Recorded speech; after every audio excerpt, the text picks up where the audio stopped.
So many of our students would be very much enabled to get those bachelor degrees, like Brian is bringing up, because of costs with your program of tuition-free, plus coming out of the private sector. Many times we have to remember that whether they're public or private four-year colleges, they're looking for attrition statistics to fill, and if you do well in your associate program, you're going to be eligible for a lot of scholarships.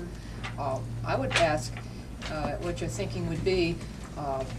We have a premier nursing program with the highest scores in the state, and we do teacher education, and we have all kinds of medical and technical programs which are needed in the workforce.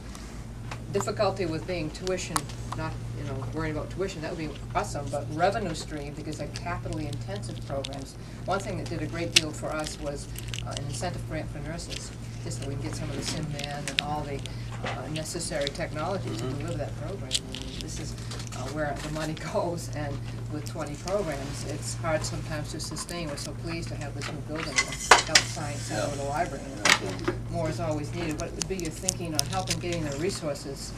Not that we can do everything, but that's a real constraint. Yeah, well, quality. and again, it's a very strongly related subject matter, obviously, to maintain these programs being current, so that people are getting the skill sets they need to move in, by the way.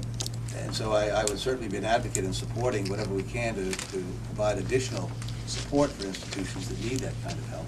We do it a lot of times, Dave, based on sort of an earmark basis rather than an overall approach here. And obviously there's a lot of criticism, rightfully so, about earmarks and how they work. That's a frustration in a way because the process hasn't worked as well as it should. But obviously we need to have, I'm an advocate, a strong advocate, and this is related, to the federal government, the national government being a far greater participant in basic research. We used to play a very important role in that area, and we've stepped back considerably over the years because institutions and even the private sector are unwilling to move into the basic research areas for all the obvious reasons. But the idea of the federal government stepping up, as we saw in so many examples in our history, sort of the NASA programs, for instance, with basic research, and then those applied research efforts that were made by universities and colleges and places like this really contributed significantly. So I'm a great advocate of providing a pool of resources that would allow that basic research to be done, and the equipment and the support of these institutions so they keep current and are able to make those kind of contributions. I think it's very valuable and contributes directly to the economic growth and success of our country.